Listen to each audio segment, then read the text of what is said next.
We are back on the Rational Boomer podcast. Hopefully, your day is going well. It is Friday. We're moving through the week. Kind of a busy week, as they tend to be these days. Um, Ed will be on the show tomorrow, so that will be good news.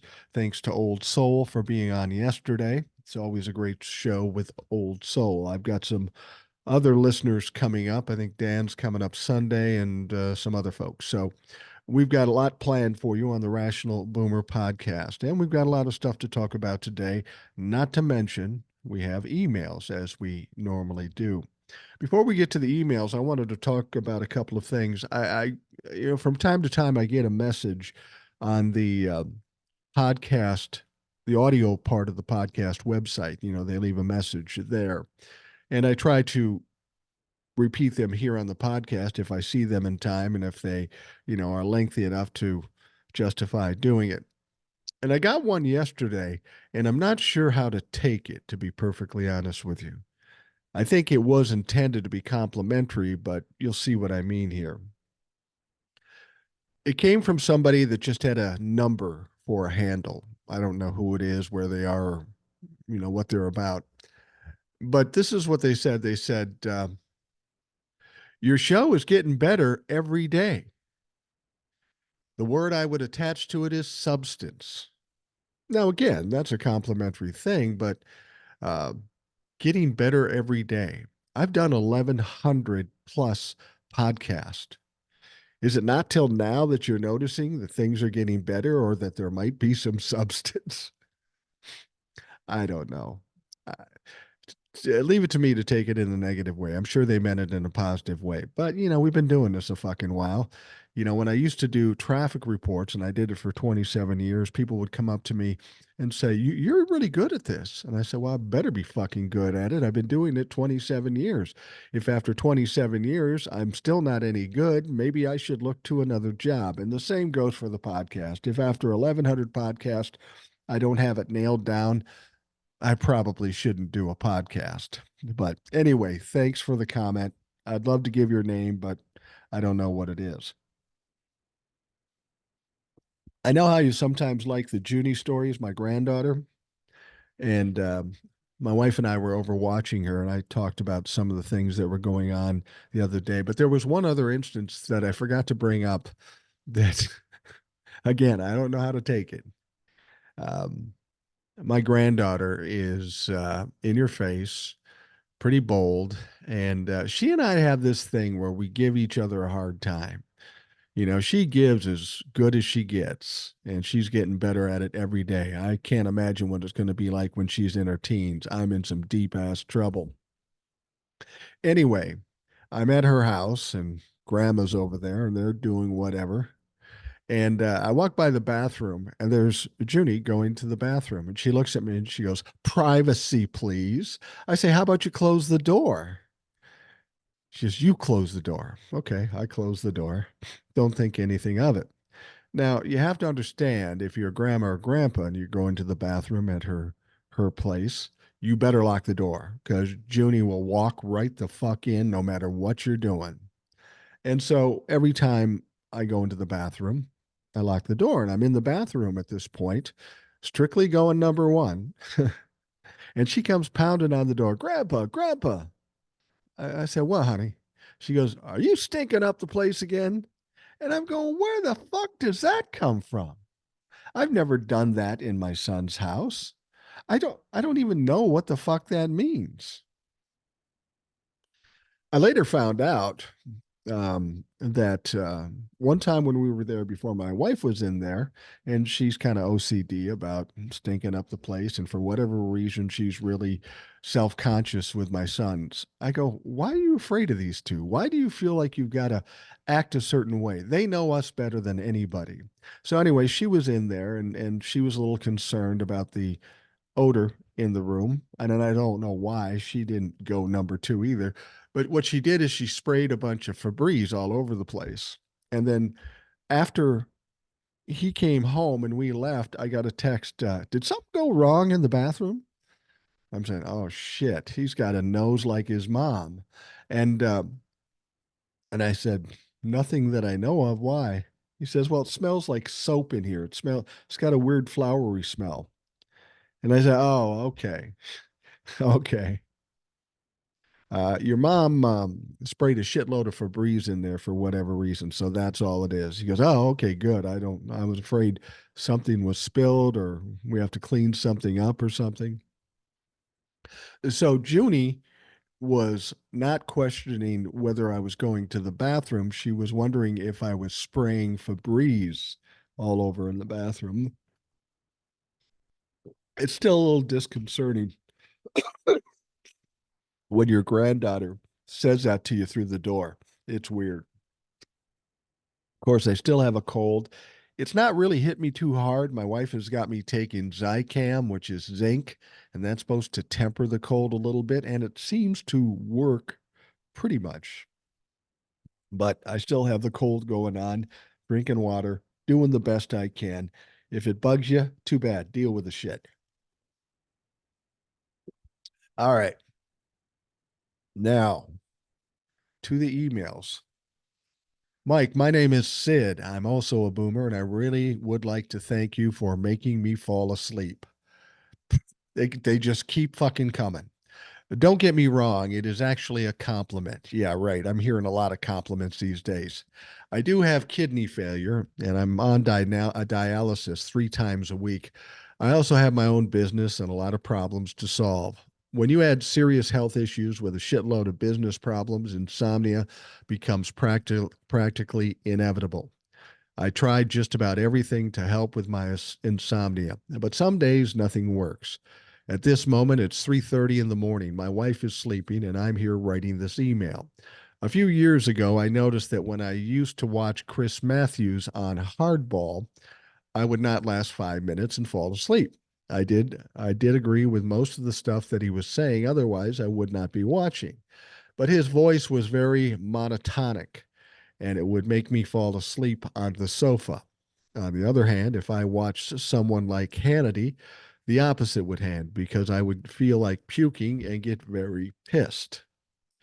I like your TikTok videos because you're very rational and the videos are short. Now, your lives are long, and because I agree with most of the stuff you are saying and you are somewhat monotonic in your lives, it helps me fall asleep.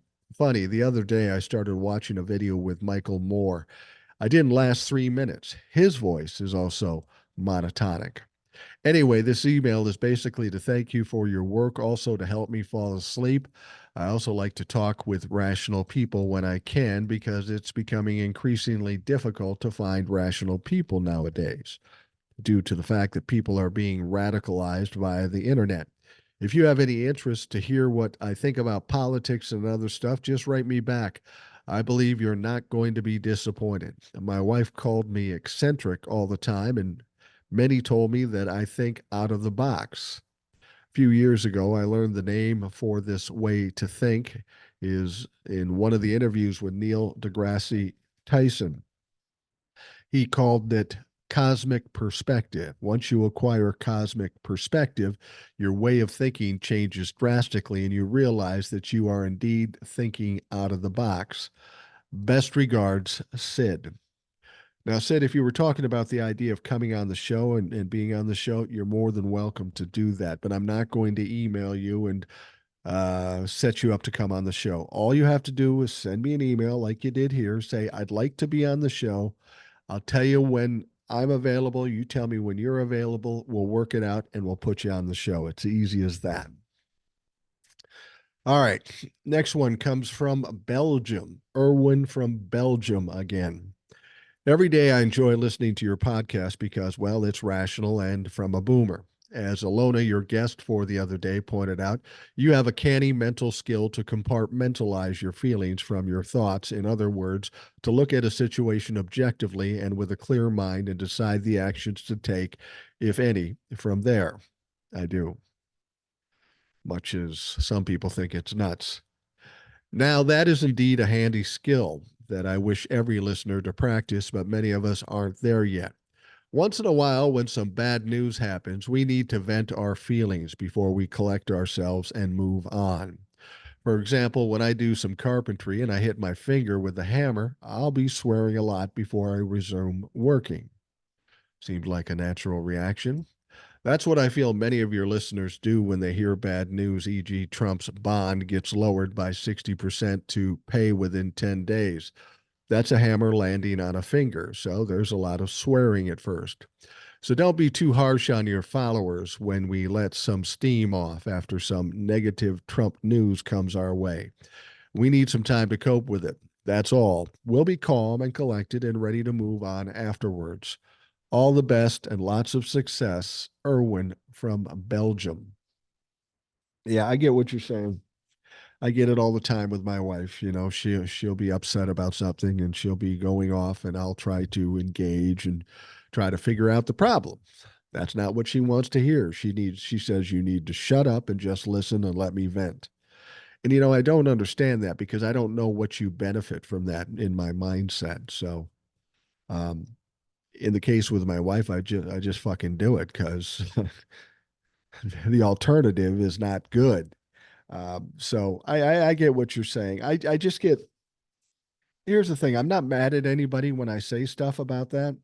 I'm frustrated because I know you're struggling with it. I know you're having anxiety over it, and you don't need to. And I hate to see people suffering unnecessarily. I mean, this is what happens to people in this country. Most of the pressure and stress and anxiety people put on themselves. Like I've told you before, first and foremost, don't worry about anything you can't control. It's pointless and it's a waste of time. I realize it's hard for people to maybe think like me, and I don't know that thinking like me is the best option.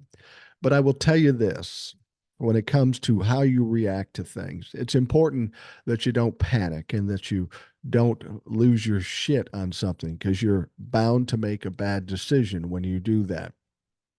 Now you'll say to me that, well, that's just always the way I did it, so I can't change it. And that's where I disagree with you because this whole attitude of staying calm and looking at the situation and then reacting, that isn't how I originally was either. I was like any young man losing his shit, going off the deep end and getting angry and yelling and throwing things and like that. But after doing it for a number of years, I realized this isn't getting me anymore, where this is just putting me in a worse situation. And so at that point, I rationalized out, and somebody once told me, everything you do and everything you think right now, you trained yourself to be that way. All through your life, through your experiences and your own mindset, you are the way you are because you trained yourself to be that way. So I thought theoretically, if that's the case, maybe I could train myself to do something different. And that's what I did. Specifically talking about having a bad temper or losing my shit. When I realized that it wasn't working in my benefit, I said, okay, I need to change this up. But how? I've always had a sharp temper, and how do I change it? And the way I changed it isn't the easiest thing in the world, and you got to be disciplined to do it. What you have to do is force yourself. Something bad happens, force yourself to stay calm, stop and think. And then it works out better. It takes a while, it takes a process because you're relearning that behavior. And the more times you do it and the more times you benefit from it, the easier it becomes. But it takes a while. Normal situations where you will lose your shit, if you just stay calm, it will work out better. And I will tell you this: there's another benefit from staying calm in all situations. It's really disconcerting to the people who want you to engage in an argument. I know it drove my wife nuts for years when I would not react. Oh, so you're better than me because you don't get angry. I'm not better than you. I'm just know how to control myself in this situation, and it just works better for me. Trumplafucks come up to me and they want to engage in an argument, but I'm not going to give them a yelling match. I'm just going to give them facts. That really fucks with Trumplafucks because the only thing they know how to do is pull you into their arena, get you yelling and screaming, and then they think they can win. But when you stay calm and you just spew facts and smile at them politely or whatever, it just fucks with their heads. So if it wasn't even better for me in my life as far as decisions and handling problems, I would do it just to fuck with people.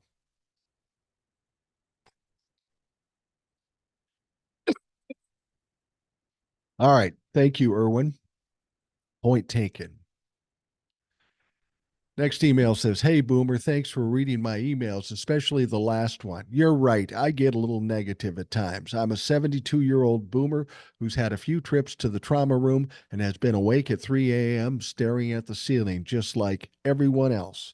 You hit a nerve when you said things are changing. I base the anger on 20th century thinking and my own personal experiences. I forget, despite what I preach, that those times are really gone and are in the past. We boomers have seen a lot of bullshit the last 50 to 60 years, which has developed into a lot of anger, anxiety, and above all, extreme cynicism. I have a bad New York attitude, especially with an Italian Irish temper. I've had a run in or two with the courts and judges, especially on my business, and I've seen the crap that goes on. You develop a sensitive nerve and radar that you just know that we are getting the usual screwing. As far as I was concerned, Monday, someone in that court got greased, especially after seeing whose diapers Donnie's new friend is, Jeffrey Yass. My negativity is the result of conditioning, just what I was talking about. You're right, though. I got to work on it. Thanks to you and your positivity and logic and getting there despite the setbacks. Anyway, know that I listen every day and I'm getting there, brother Boomer. Keep on kicking MAGA ass, Z Man. Now, I'm glad Z Man comes up here because I've gotten taken to task a couple of times because people have thought I was a little hard on Z Man. And you have to understand when people, at least the men I know of my generation, it's not uncommon to get into, a little ball busting contest. You know, we're different than women in that regard. And I only say that because I know my wife and her friends, they get in a fight and they don't talk to each other for fucking 10 years. Somebody can call me or I can call somebody an asshole. And then 15 minutes later, we're having a drink someplace. Um, when I'm busting Z Man's balls, it's not because I'm mad at him or that he thinks differently than me. Again, I'm frustrated that you're putting yourself through shit you don't need to put yourself through. And since you've been doing it all your life, maybe you need somebody to grab you by the earlobe and say, hold on a fucking second. You don't need to do this. So, um, I know Z Man and I are on the same page, so we cool, as I've said before. Next one says, "Hi, Boomer. Thanks to Jack for writing about my podcast name on Spotify. He's 100% right that I had the wrong pronoun on Spotify. This morning, I corrected it to the pebble in your shoe. I had been wondering why the podcast wasn't findable to my friends, and that was the issue. I really appreciate your detective work, Jack. This is what happens when old people do new things, especially as it relates to technology.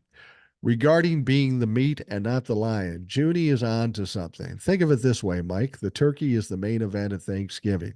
The turkey brings people together and is a source of nourishment. You do that too. You gather and feed us every morning with what we need to know, and you give it to us in a form we can digest. It's not always tasty, but it gives us strength to build our muscles against MAGA. And I appreciate that, Alona. This is Alona. But it's a little like putting lipstick on a pig. You're trying to turn this into something to make me feel good. You don't need to do that. To be perfectly honest with you, with my granddaughter giving me shit with some regularity, I couldn't be prouder of that. The last paragraph is Junie is one smart cookie, and she's lucky to have you as a grandpa. Thanks for sharing her sassiness with us, Ilona. Yeah, she is a smart cookie, all right. A little too smart for her own good.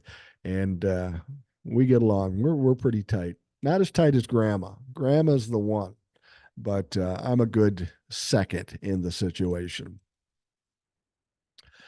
All right. Next email.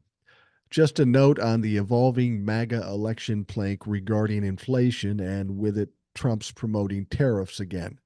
Canada, as well as most Western countries, also have felt the recent impact of inflation. America is not alone. Housing, food, gas, and most consumer goods saw steady increases triggered by COVID and the associated supply chain interruptions. Interest rates have been crept up to historical norms, intensifying its effect on household budgets. With the supply chain now reset, corporations price gouge and use shrinkflation to maximize profits. Suffice to say, Americans are not alone in having to make lifestyle adjustments. It is not the Biden administration that put our world in this quandary. Mr. Wharton College of Knowledge, Trump is again saying he'll make great deals and impose tariffs on imported goods. He must have been out golfing the day they covered tariffs at Wharton. Trump does not see both sides of the tariff equation. All he sees is billions his government will ultimately collect from domestic consumers. The Biden administration is actively reestablishing domestic manufacturing. A Trump administration would focus on old, tired, and failed GOP practices, further tainted by MAGA ideology and trickle down economics. Trickle down economics, just another way of saying piss on the middle class. Although I have no skin in the U.S. political game, the 2024 outcome and beyond will affect Canada and, of course, the rest of the world.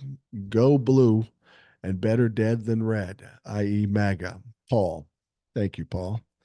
Now, I got another Paul here. I don't know if it's the same Paul or a different Paul, but it's Paul nonetheless.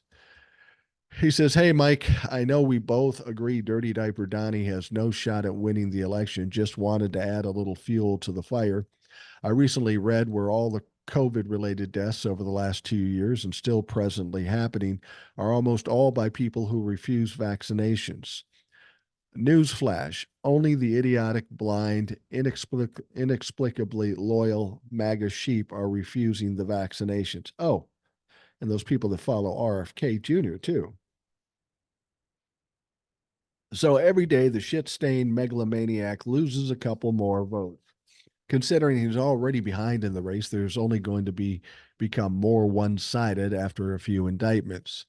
He really can't afford to be burying the few sycophant supporters he has. I know everyone is up in arms about how the judicial system keeps allowing him to delay the inevitable, but his checks will come due. The election can't save him. As a matter of fact, I strongly believe it's going to be the most one sided election since Reagan beat Carter. Quick side note, did you know that during the election it was Reagan who coined the phrase, make America great again? Yeah, actually, I did. That only proves this douchebag piece of shit never had an original thought in his life. Time for all his cockroach supporters to run for cover of darkness. It's always a pleasure listening to you, Paul.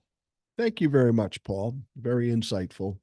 And thanks for keeping us up to date and informing us. That's one of the great things I like best about the show is when we have the listeners on as guests or the emails. Like I've said, I always learn something. I always learn something from it, and I appreciate it immensely. All right, this next one is Over the Road Russell. Hello, Mike. Over the Road Russell here, coming to you from the road. Makes sense. Today it's Knoxville, Tennessee. I noticed the new polls are saying it's a virtual dead heat in the Biden versus Trump presidential campaign. The same Quinnipiac polls say that women support Biden 60 to 35% over dipshit Donnie. Bullshit. For both of these polls to be true, then men would have to be supporting the marmalade monarch 60 to 35 over Biden. Not a chance. Polls mean nothing, as you so often say, and this proves it. We only need to show up and vote in November. Everything else is fucking noise. Keep up the good work. Over the road, Russell. You know, people always want to look to polls as to how the candidates are being supported by voters. You can look at polls, but we don't know who's funding those polls, what questions they're asking, and who they're asking these questions of. It's impossible to know if they are legit or fair or decent or honest. But there's one sure way where numbers do not lie. And that is, how is fundraising going? To be perfectly honest with you, everything Donald Trump counts on for fundraising is starting to dry up. Fucking starting to dry up. You know, the corporations, the wealthy people, they're not giving Donald Trump money anymore. The Trumplafucks are drying up too, probably because they are running out of money. I did a TikTok where I said, "You Trumplafucks are fucking up for your Lord and Savior. You guys need to cut back on the meth, moonshine, and Confederate flags. You got to dig deeper. I don't care if your kids don't eat next week. Make sure the orange piece of shit gets all your money." But the point of it is if you really want an indication as to how Joe Biden is doing compared to Donald Trump, don't listen to the polls. Look at the fundraising.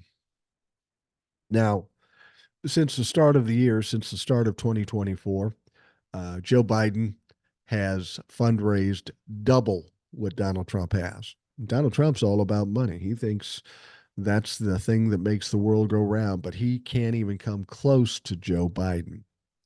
And last night, Joe Biden had this mega fundraiser, which sounds like quite an interesting show, a show that Donald Trump couldn't pull off. But it was in New York City, and it was at Radio City Music Hall. And there were musicians and singers and stuff on it too. But there was a point in the show where there was a chat with Joe Biden, Bill Clinton, and Barack Obama. I'm sure it was very interesting. I'm interested to hear more about it and how it all went. But they projected that this will be the largest fundraising event in the history of this country. Prior to the show last night, they were expecting $25 million in fundraising. I'll give you a little context for that. Joe, for the Biden Harris campaign, collected $25 million minimum last night. Donald Trump, for the whole month of February, collected $20 million. So you can see how this is going. And my question is to these pollsters, if the polls are so tight, why is there such a discrepancy in the fundraising? I would have to think if there was that much support and that much enthusiasm for Donald Trump, he'd have money pouring in. But that's not the case. Numbers don't lie. Polls do lie. They fucking lie. No question about it. So I appreciate the email, Russell. Keep it between the lines and keep us informed. All right, the next one says, "Hey, Boomer, it's Neil. I've written to you before. I'm a surgeon in Arizona." Wow.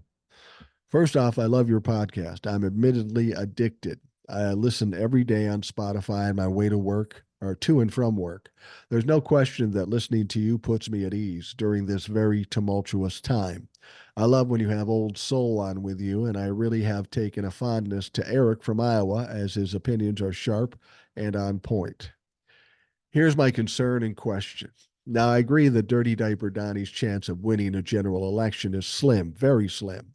But one thing I have not heard you discuss and would love your opinion on is the wacko Robert Kennedy as a disruptor in this whole thing. Now, we all know he has less than zero chance of winning or even coming close, but my worry is that he will siphon off enough votes from Joe that will help Dick Stain Donald win certain battleground states. States that Joe should win if this dipshit were not putting his hat in the ring. I only say this as my concern lies mainly with the young vote, which Joe does need in order to win. Or will he take more votes from the orange sociopath? My daughter, who is not the most informed, said to my wife that she would consider voting for Kennedy as he has to be better than Biden. And he's much younger. Now, my wife hit her with the facts and told her that she would be wasting a vote, and that was a ridiculous argument. Joe may be older, but he's the best man in the running and the best for our democracy. I guess my hope is that there are not a lot of folks who think this way and turn what I think will be an easy win for the Dems to something closer than we would like based on the shithead disruptor. Would love to hear your opinion as I do value it very much. You are truly a voice of reason to me. Thanks so much, Neil. And P.S. This does not have to be read. Well, sorry, dude. I'm reading it. But if I get the courage, I would love to come on sometime and join the conversation, maybe along with Eric. Sure, I'm open to that. Like I said before, all you do is send me an email, say, I want to come on, and then we'll get it worked out. If you want to come on with Eric, Eric's pretty readily available and pretty willing to do it. So I'm sure we can work something out. So send me an email when you're ready, and we'll get it done. We will get it done. Now, I hear a lot of people worrying about Robert F. Kennedy being in the third party and siphoning off of Joe Biden. I don't think that's the case. His entire family, Democratic royalty, hate this guy, hate him. They do not support him. His entire family supports Joe Biden. Now, he calls himself a Democrat, but he's not a Democrat. He's a fucking nutcase. And here's why I don't think he'd be an impact on Joe Biden, especially after Joe Biden starts some messaging about this clown. RFK Jr. is an anti vaxxer. He's also a conspiracy theorist. He's a fucking goofball. He got a vice president who has no experience and maybe even has a liberal bent, but she is with him because she has money. That's how he chose who his vice president would be. His campaign is struggling financially and he needs an influx of money. So he says, well, if you give me money, I'll make you a VP candidate. But because he's an anti vaxxer and because he's a conspiracy theorist, because he's a fucking nutcase, and because his entire family doesn't like him, you have to wonder how many Democrats are going to want to vote for that? How many Democrats want to vote for an anti vaxxer? I can't think of any. Or how about the QAnon conspiracy shit? How many Democrats want to vote for that? The only possible people that would want to vote for RFK Jr. would be Republicans, and they have a good reason to choose RFK Jr. over Donald Trump. We're finding out that a lot of people in the Republican Party are tired of Donald Trump. That's why he's not doing well fundraising. That's why when he goes to a primary, he only gets 60% of the Republican vote or 50% of the Republican vote. People want another option to Donald Trump. And as long as Donald Trump is the nominee, they will go away from Donald Trump. They maybe can't stomach voting for Joe Biden, but they can square voting for RFK Jr. So I personally think that will affect the Republicans more than the Democrats. But I think what we're going to see is such an outpouring of voters in this particular election. What little RFK Jr. could do won't really have an impact. And we'll see if he's still there in November, by the way, because you got to have money to keep this motherfucker going. And while he's got a vice presidential candidate with money, she's not going to pour her life savings into it. So, yeah, I'm not too worried about RFK Jr. Not yet. I think at some point the Democrats have to start some messaging about him, exposing him for the crazy shit he says. I think they will do fine with RFK Jr., and I don't think he'll hurt Joe Biden at all. All right, we will take a quick break and we will be right back.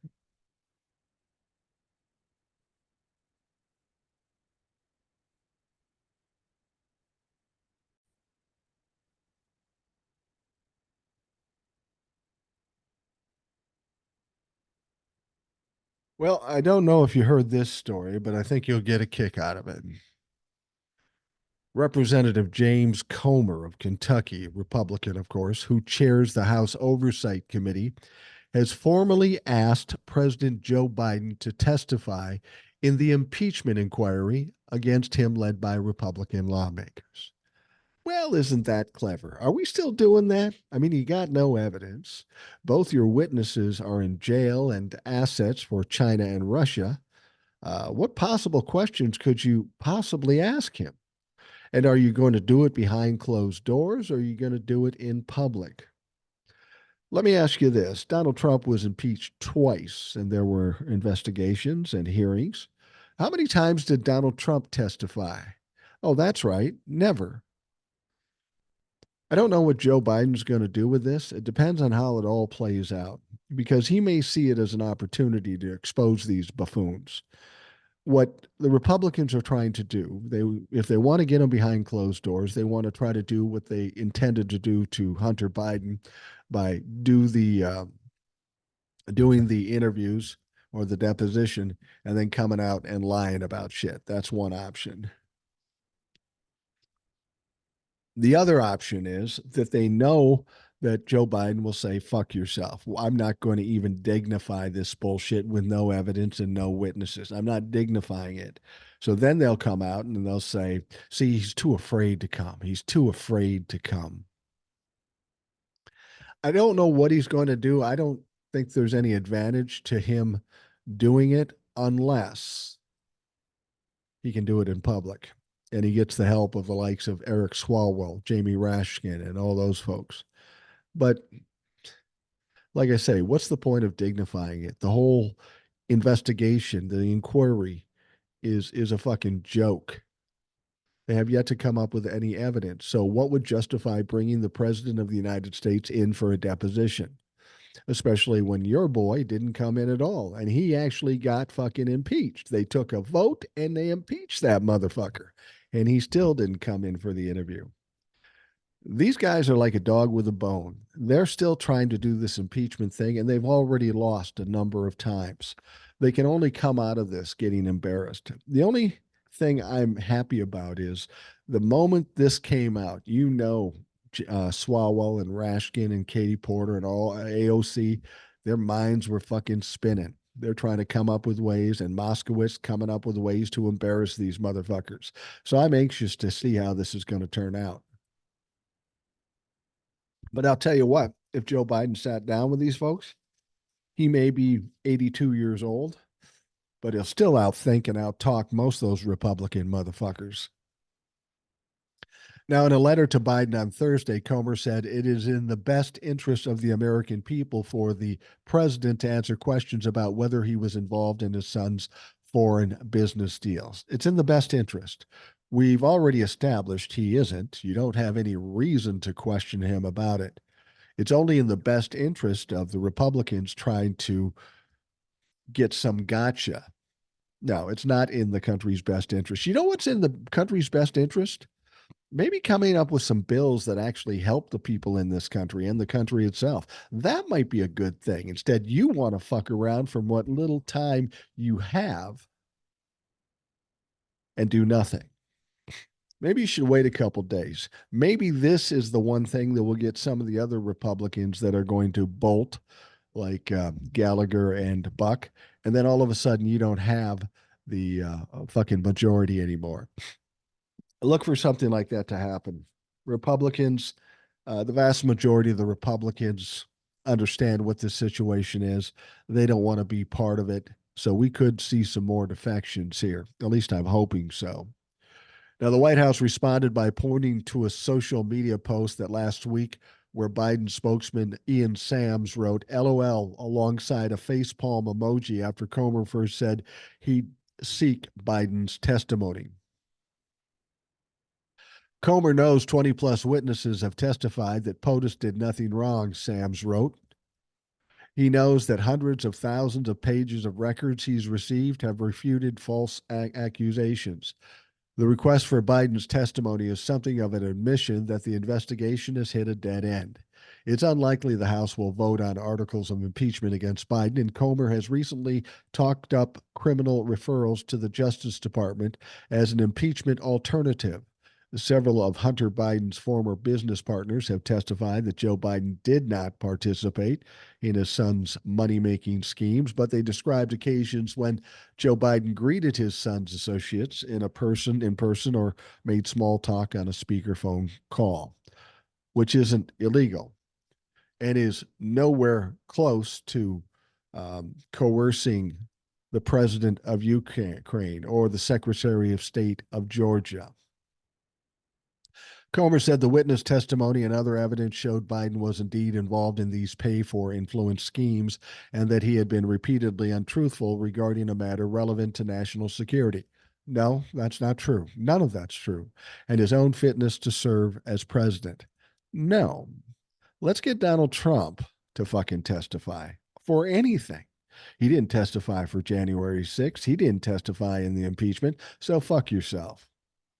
In particular, Comer cited testimony from Tony Bobulinski, who was an absolute buffoon, who told lawmakers in a closed deposition and during a public hearing that he met Joe Biden in 2017 when he and Hunter and James Biden, the president's brother, were cooking up a deal with Chinese energy conglomerate. Now, this guy, I don't know if you saw the video of him being interviewed by Democrats. Uh, he was specifically evasive. He didn't answer questions. He tried to chew up time by not saying anything. He tried to filibuster essentially, and he is a buffoon. What this motherfucker needs to know is that if he lied in Congress, we'll find that out. And in a short time, the Democrats will be in power in the House of Representatives. Don't be surprised if you get a fucking indictment for contempt of Congress.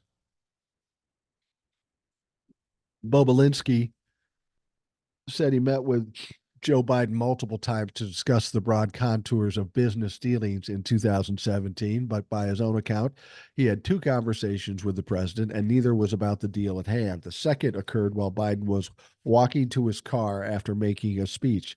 Oh, yeah, he's an inside guy, isn't he? He knows it fucking all. He said, when I went backstage, it was, as you can imagine, it was a tight space. There were a lot of people getting, just water and having different discussions, Bobulinski said. In the walk out to the car, he thanked me, and I just remember the comment of, hey, look out for my brother and son, and thank you for what you're doing, kind of thing. Oh, well, there you go. He's obviously guilty with that kind of conversation. The whole thing is just fucking ridiculous and a waste of time. And these people should be taken to task, wasting government time and wasting government money. All right, well, let's head down to Florida. This Aileen Cannon thing. This is starting to go off the rails for Judge Aileen Cannon. I don't know how much longer she can last. I got a feeling that they're going to ask to kick her off the case, or she may be so freaked out that she'll just fucking quit. Unexplained filings are piling up in Judge Aileen Cannon's courtroom, and no one seems to know exactly what's going on. Well, that shouldn't be the case in a courtroom. The strange secret docket measures relating to former President Donald Trump's Mar-a-Lago classified documents case were flagged on Thursday by Lawfare's Roger Parloff. Undocketed filings in U.S. v. Trump Mar-a-Lago are stacking up. Yesterday, the government sought permission to file a sure reply relating to a reply that isn't docketed yet, which related to a response that isn't docketed yet, which related to a motion that isn't docketed yet, wrote Parloff. See, this lends itself to Aileen Cannon, as well as she's kind of biased toward Donald Trump. She's incompetent too. She's not a smart woman. She doesn't know how to run a case like this. She's never fucking done it before. So, what a brilliant idea, Florida. You got one of the most important cases in the history of this country, and you put this dumb fuck in charge. I don't care if it's pulled by a lottery or not. You should know better than this. Florida looks horrible for picking this stupid bitch to be the judge. Now, on 2/6, departing from local rules, she forbade parties from filing sealed or redacted docs without first getting her permission. That evolved into attorneys emailing undocketed docs to each other and the judge while waiting for Cannon to make redaction decisions. So here we are, he wrote. Why'd she do that? I think because she had a mistaken view that anything filed with the court becomes presumptively public. I discussed that mistaken view. Now, Cannon, she was a judge appointed by Donald Trump. He's a fuck up. She's a fuck up. And she's come under fire for a series of strange decisions that appear calculated to benefit former President Donald Trump. Yeah, I would say so. For example, she previously tried to order classified documents the FBI was investigating for national security purposes after the seizure from Mar-a-Lago turned over to a special master to review if they were privileged. She is also trying to order witness information handed over to Trump, even as special counsel Jack Smith has warned it could lead to witness tampering. And it could lead to getting your ass recused. This seems to be a combination of favoritism toward Donald Trump, benefiting Donald Trump, but also just a great level of incompetence. She doesn't know what she's doing. And if you're having somebody trying to fix a game for you, you better have somebody who knows how to fucking play the game because they're going to get caught. All right. Now we know Donald Trump had a gag order put on him by Judge Juan Marchand in the Manhattan District. Now, Juan Marchand said that in this gag order, he couldn't talk about court staff, their families, witnesses, their families, juries, and their families. So, what does Donald Trump do? He singles out Juan Marchand, the judge's daughter, by name on Thursday while complaining about the limited gag order the judge imposed on the former president. Now, keep in mind, this daughter has nothing to do with the case. She doesn't even work for the court. He claims that she posted something that was highly democratic, which ended up showing that it was fake.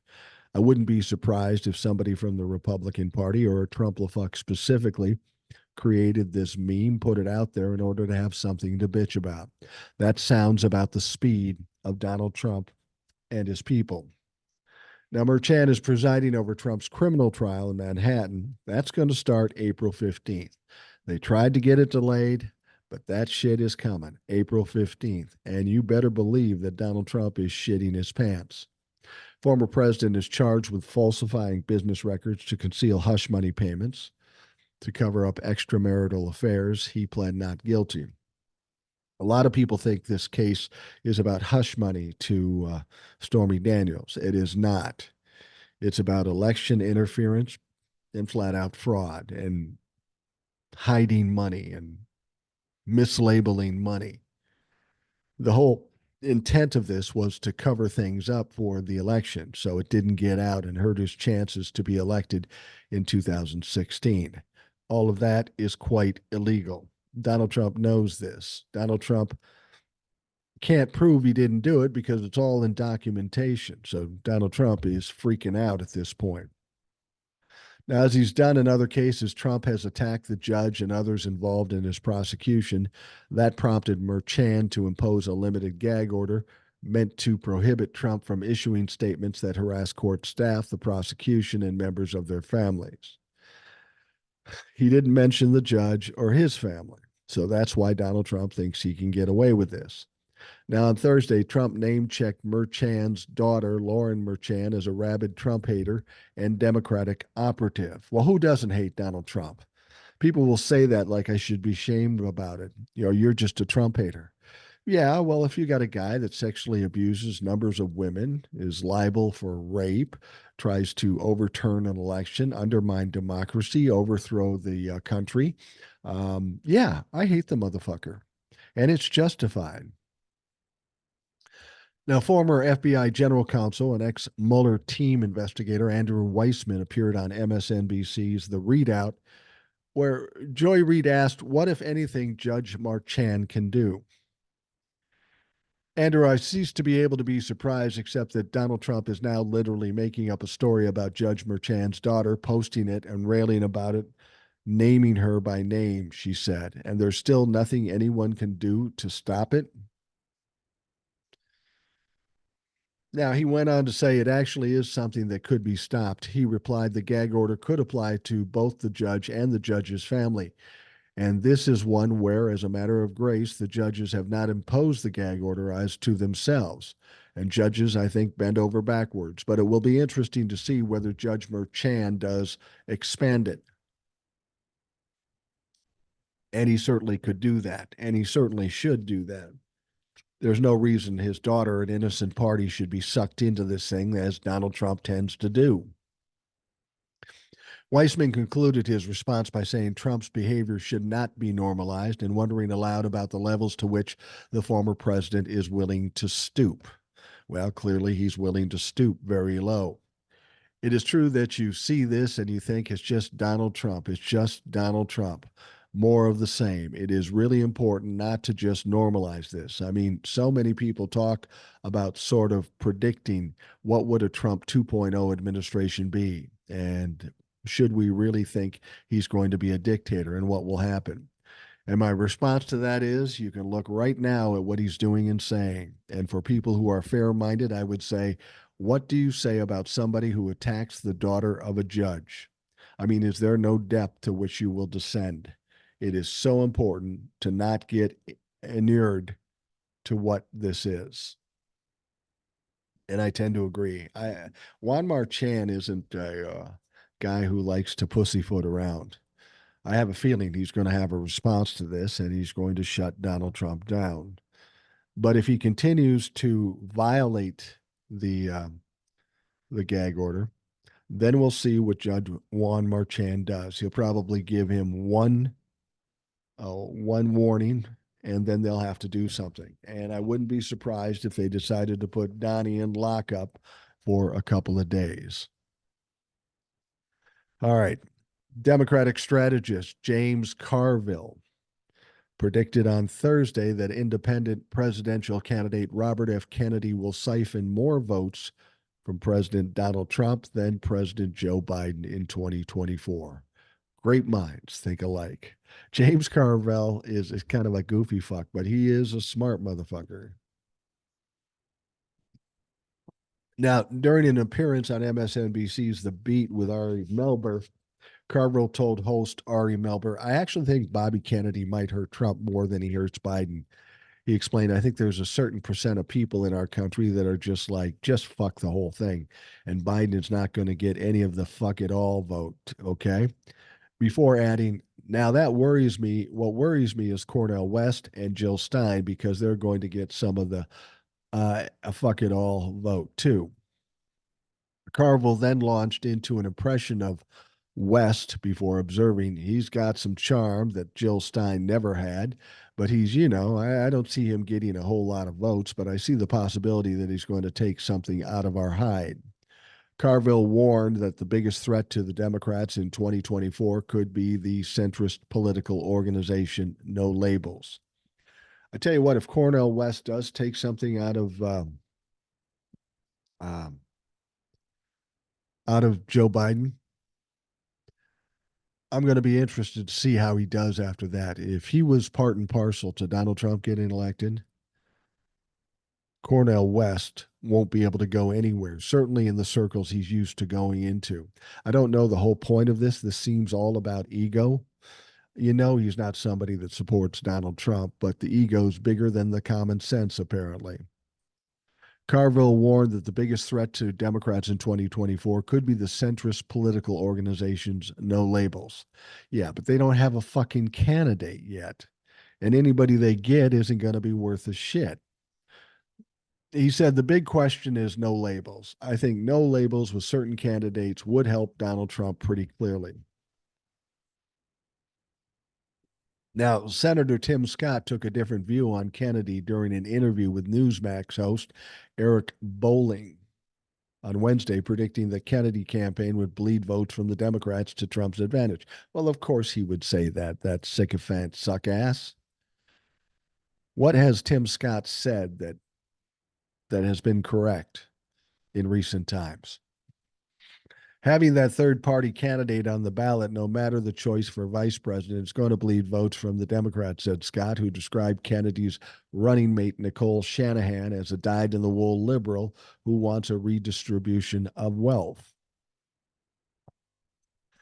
Well, I don't, again, you've got to ride out the money between now and November to be even pull it off. The no labels thing, we keep hearing about no labels, but they got no fucking candidate. It's a little late to start getting a candidate and trying to get some groundswell behind that candidate. They're just trying to get attention. so that maybe in the next presidential election they'll be able to make some headway. But I just don't see the third party as a big deal because none of them have really strong support from anyone. And as I said, RFK Jr. seems to appeal more to the dumb Trump-fucks than he would the Democrats. Just fucking saying. And regardless of who is vice presidential candidate, even if she is a dyed-in-the-wool liberal, nobody knows who the fuck she is. Nobody cares. She was once married to the guy who founded Google, but she's not married to him anymore. What has she done since then? Probably a lot of stuff, but none of us know what that fucking is. Now, a growing chorus of Democrats say promising to protect Speaker Mike Johnson from a budding conservative coup could be their best chance to secure military aid for Kyiv that has been stalled on Capitol Hill. And we talked about this that when they get back from their little vacation, Marjorie Taylor Greene has asked for a vote of no confidence. You only need one person to do that, so they're going to have to put Mike Johnson through this, I presume. So when they do that, they're going to go through the vote, and there's a couple of things that could happen. The Democrats could just vote for Hakeem Jeffries like they normally do. And then the Republicans would have to decide what to do in this situation. I don't think anybody in a right mind wants to boot Mike Johnson at this point. There's so little time, and there are some things that need to be done. And the Democrats are probably right that getting Mike Johnson out of there is not going to help getting Ukraine money because if there is no Speaker of the House, and it could be a while before they get a new one, um, it's impossible to get any money to Ukraine. So keeping him there may be the best thing. Unless, of course, as we talked about before, if we get a couple more defectors from the Republican side in the House of Representatives, a la Ken Buck and Gallagher, then it won't make a difference. Mike Johnson won't be the Speaker of the House. Hakeem Jeffries will be, and then the Democrats can actually get something done. I wouldn't be surprised if we see some people stepping up and saying, fucking had enough. You want to impeach the president with no evidence. You don't want to give money to Israel or Ukraine. I don't want to be a part of this anymore. We know what's going to happen in November. It's going to be a bloodbath, and I don't want to be caught up in that blood spurt that's going to happen. I think you'll see more people doing that coming up soon. And when that happens, and if the Democrats get the majority, well, then all fucking bets are off. Fuck Mike Johnson. He can go back to being a rep from wherever the fuck he's from, Louisiana, and shut his fucking mouth. Now, Johnson left Washington last week vowing to take up the explosive issue of foreign aid when lawmakers return in mid April from a long holiday recess. But hardline conservatives in the GOP conference are firmly opposed to sending billions of dollars more to Ukraine, particularly if it's not combined with efforts to secure the U.S. Mexico border. Well, there was a bipartisan border bill, but you fucking turned it down. That's the irony of this thing. Representative Marjorie Taylor Greene has already filed a motion to oust the Speaker if he bucks the conservatives' demands, a thinly veiled warning for Johnson to keep any form of Ukraine aid off the floor. You better not do it, or I'm going to get angry. Yeah, Margie, nobody gives a fuck about you anymore. Now, Democrats are increasingly stepping into this internal Republican clash. And many of them are vowing to shield Johnson from Greene's motion to vacate if the Speaker acts on a Senate passed foreign aid package, which includes $60 billion for Ukraine and billions more for Israel, Taiwan, and the humanitarian aid to Gaza. See, that's the other thing. The Democrats can look at Mike Johnson and say, look, we'll keep you in office. We'll vote for you, but you better get us these fucking bills and you better get them out. And that's a deal they could cut, and that would be a good deal for Mike Johnson to cut. At least maybe he can get some good publicity before they go over the cliff in November. If the choice is between Ukraine aid and providing a vote to stop a motion to vacate or no Ukraine aid, I think there's a lot of Democrats who would be willing to assist in getting it done, said Representative Jim Himes of Connecticut. Himes, the senior Democrat on the Intelligence Committee, was quick to stress he'll support whatever approach is ultimately adopted by House Minority Leader Hakeem Jeffries, who has so far declined to say if he'd help rescue Johnson from a potential right wing revolt. We're very conscious that we're not going to freelance in such a way as to put Leader Jeffries in a bind, Himes said. But Himes also promoted that Johnson's rescue strategy, an extraordinary two step dance aligning the conservative speaker with some of the Democratic critics, as the most viable option if Congress hopes to adopt Ukraine aid before November. Now, the alternatives, including a pair of discharge petitions designed to force foreign aid to the floor, simply don't have bipartisan support to be successful. And so Himes is saying, I think that's really the only strategy. He says, for whatever reason, the 20 Republicans that I heard take blood oaths in Munich about how we must do absolutely everything to get Ukraine aid passed, it turned out that absolutely everything didn't include signing a discharge petition. Um, Once again, a bunch of motherfucking cowards. So, given the fact that absolutely everything for lots of Republicans doesn't include taking the massive political risk of signing a discharge petition, which nobody's ever heard of a half a mile away from the Capitol dome, I think that the Speaker putting the bill on the floor and are insulating him for the tender mercies of Marjorie Taylor Greene is probably the only option. And they may be right. Unless, of course, as I've mentioned before, they get a few more defectors, and then all of a sudden the Democrats are in the majority. All right, the last one, kind of a funny one. I pointed out just to illustrate how stupid Republicans are. Michigan State Representative Matt Maddock this week drew derision when he falsely accused the Gonzaga men's basketball team of being immigrant workers. He was writing on Twitter Wednesday night. Maddock posted a photo of a plane landing in Detroit Metro Airport and then basically speculated it was filled with migrants who had been shipped from the southern border up to his state. Now, that's a reach. Maddox seemed particularly annoyed that the invaders in question were getting a special police escort. Happening right now, he wrote. 3 buses just loaded up with illegal invaders at Detroit Metro. Anyone have any idea where they're headed with this police escort? But Maxwell White of local Detroit based news station WXYZ did some basic homework on the photos and confirmed that it was Gonzaga basketball game, which had flown into town to compete in the Sweet 16 basketball tournament being held in Michigan over the weekend. Oh, Maddock, you are fucking brilliant.